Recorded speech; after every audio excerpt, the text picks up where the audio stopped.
I'm not going to talk too much about this movie. We're going to speed right through this. Gotta go fast. Other lame Sonic puns.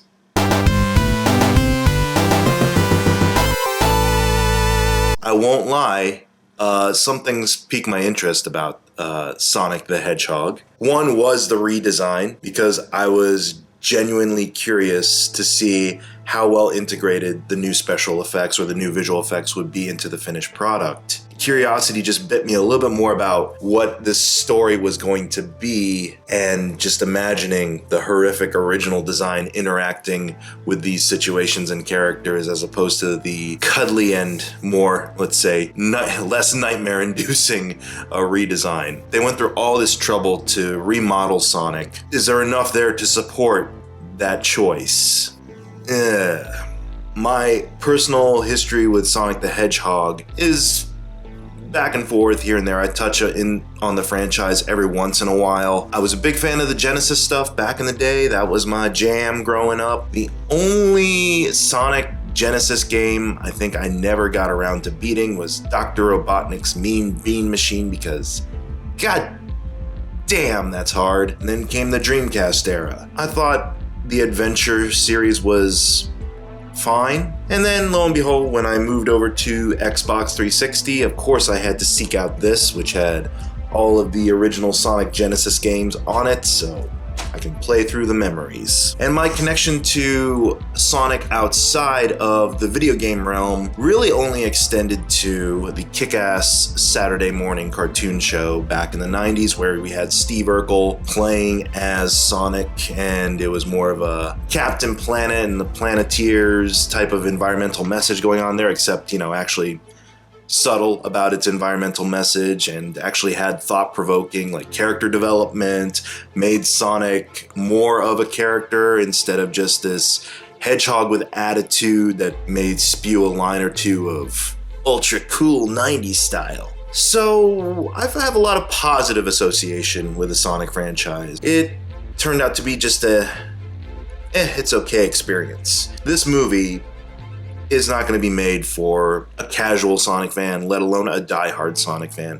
There are send-ups of some things that you might recognize. There are some nods to moments throughout the character's long-standing history, but ultimately this is a movie for your kids that plays by the standard kids movie tropes and rules, and really doesn't deviate too far from those tropes or those rules. In fact, that is the biggest detriment to the film, is that this could have been any other kid's film if it wasn't for the fact that you have this anthropomorphic blue hedgehog in it who runs ultra fast. So let me get into the pros, because I do have pros for this movie. The redesign looks well integrated into the final film. I am still curious to see what the film would have looked like with the original horrific human teeth design, especially the way a lot of these scenes play out, because there's a lot of really sincere emotional moments in this movie that work effectively with this new design, but I can't help but wonder just how demented they would look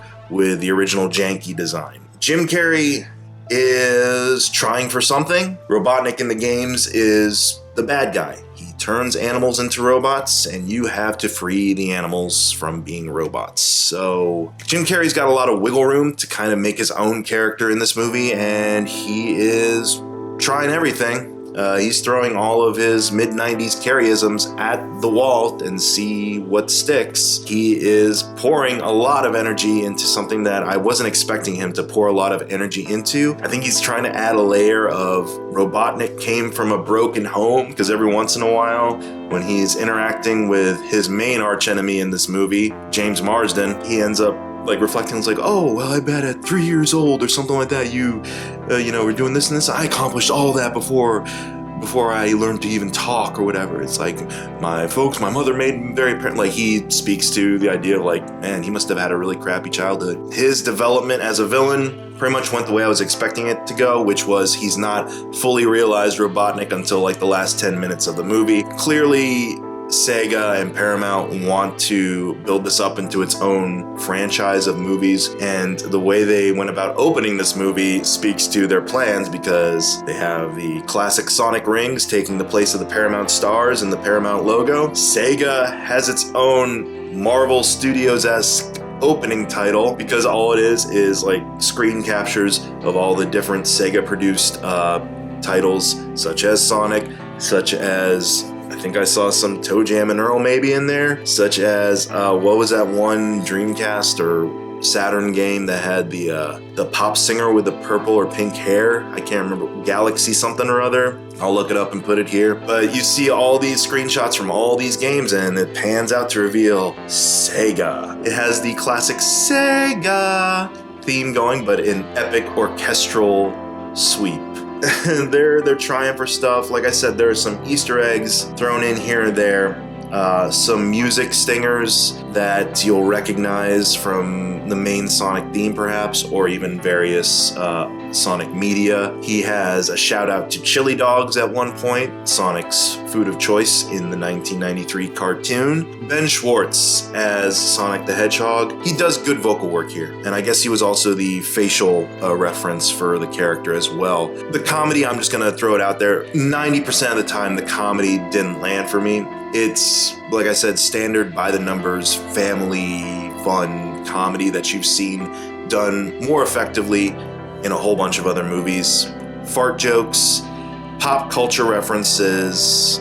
He does ask if The Rock is president, although I'll forgive it a little bit in this movie because story-wise, Sonic has been on our world for about 10 years and has kind of hidden in the shadows and glimpsed like pop culture through the windows of the townspeople and reads comic books and things like that. So the pop culture references make sense, sort of. It's just that he does them constantly to the point that it does get irritating. So funny Sonic gets a little irritating. It's when Ben Schwartz turns on sincere Sonic that the movie worked a little bit more for me. When he has some more emotional moments to play or some quieter moments to play.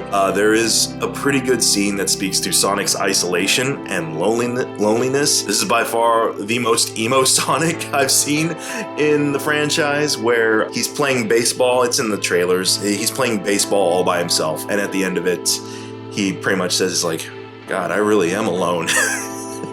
And it's sad. It's really sad. I'm only laughing about it now because it's like, I never thought I'd see Sonic go full existential crisis. A little bit about the story. He comes from his home dimension or home planet or whatever, which looks like the original games, living on an island, raised by an owl who sounds suspiciously like Kath Soucie, and that would be kind of cool if it was Kath Soucie. Someone let me know if it really was her or not, because she played Princess Sally in, again, the original Sonic Saturday morning cartoon, so that'd be kind of a cool nod. There are a lot of cool nods. The island he's from has the loop-de-loops that he runs around in. He is being hunted by like echidna bounty hunters or something. Knuckles people. They're assholes. His guardian, this matronly owl who's like his foster mom, basically sends him away to our reality with reality warping like rings. That's where the rings come into play. He has a bag of these rings that he can just throw, and they'll open like a temporary gateway to whatever dimension or whatever destination he wishes. So she sends him off with those, and so you see like little baby Sonic like with his little tear-stained face, like in the woods alone, and okay, your heart automatically goes out to that character because that character looks very sympathetic. That is another pro I'll give the movie, is that the redesign not only works well integrating into the already established movie, but also it enhances more emotional scenes with regards to connecting to and relating to the character of Sonic a little bit more so than I probably would have connected or related to him had he been the original, more humanoid, more realistic version of the character. Here, where he's got the big expressive eyes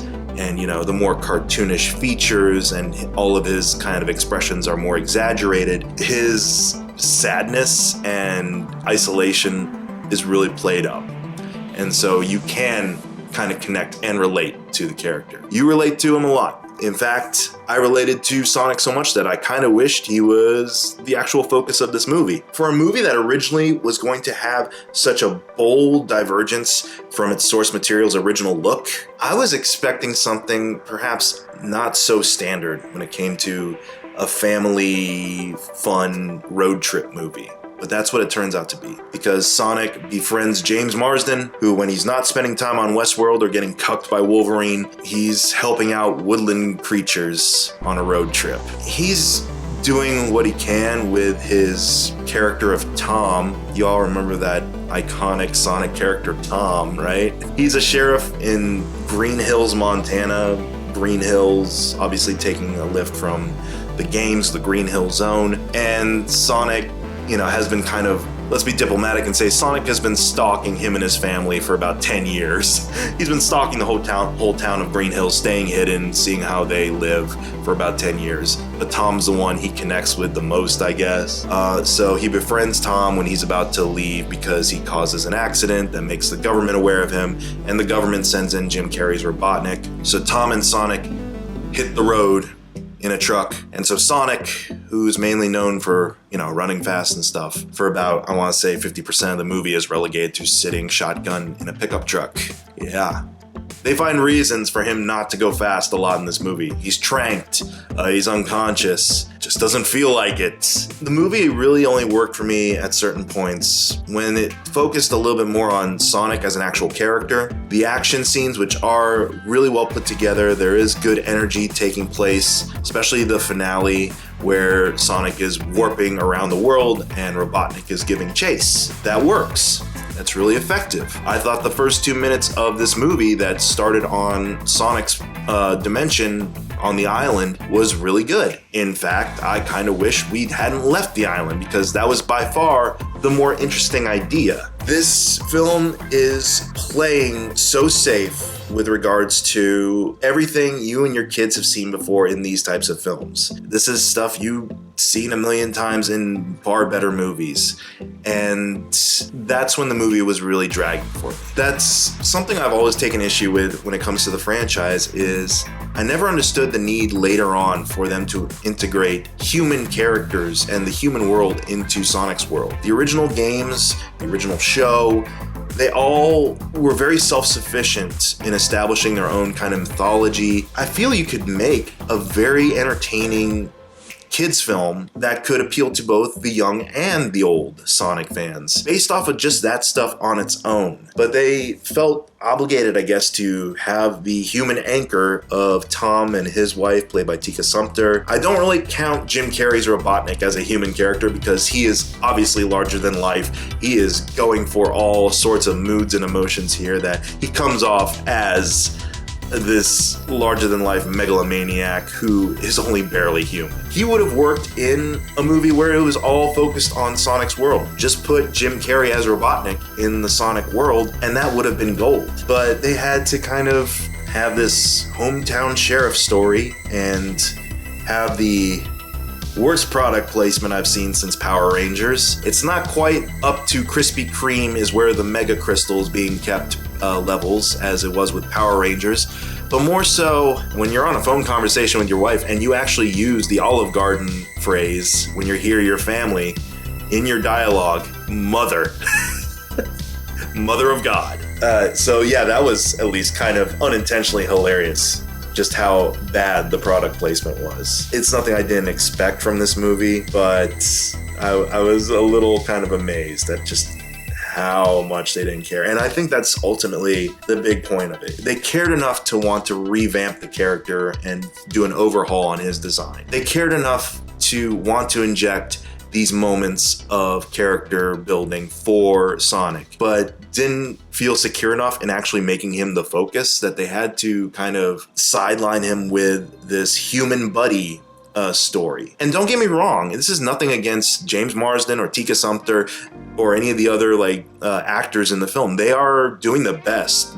James Marsden, I'm sure, has made a killing in the I'm friends with this CGI creature market, but it just felt so unnecessary. The opening of this movie is by far the more interesting aspect. If we'd had a whole film dedicated to Sonic growing up, people hunting for him in his home dimension. Why are they hunting for him? Because of his speed? What is it about his speed that makes him so special? Why? How does his speed power work in this universe? Because this movie is clearly setting up its own Sonic mythos. Like, I don't remember Foster Mom Owl in the original games or in the original cartoon. So they're clearly trying to set up their own universe for this version of the character. There is a post-credit scene, or a mid-credit scene, I should say. Anyone who knows anything about Sonic the Hedgehog knows that if a sequel follows, certain appearances will be made by certain characters, and they very much say like, oh yeah, this is happening if we get a sequel. So that made the audience pretty happy. Overall, I mean, would I recommend this? I mean, it's fine. It's nothing overly offensive. I don't think this would be even overly offensive to a Sonic fan, a diehard Sonic fan. This is perfectly acceptable entertainment. It just could be better. It could be better in service of a character that, up until this point, hasn't had a lot of development. You know, because he's been a video game mascot.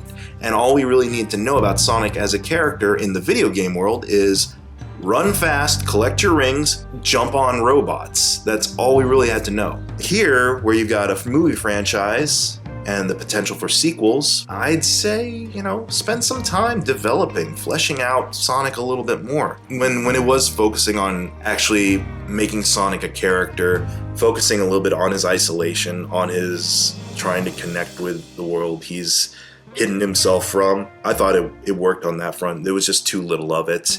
The action scenes were very kinetic, very colorful. They do work. I wish that the film would have taken a risk and not had any human subplot aside from Jim Carrey. Just leave Sonic in his element of that world. Build up that world a little bit. It looked interesting. A kid and a bounty hunters, what the hell? I mean, your kids will have a fun time with it, I'm sure. It's something colorful for 90 minutes. It's not the worst way to spend your time. You gotta go fast. I'm sorry, I can't think of any other Sonic catchphrases to wrap up on. Was juice it or loose it one of his catchphrases? Because if so, that's weird.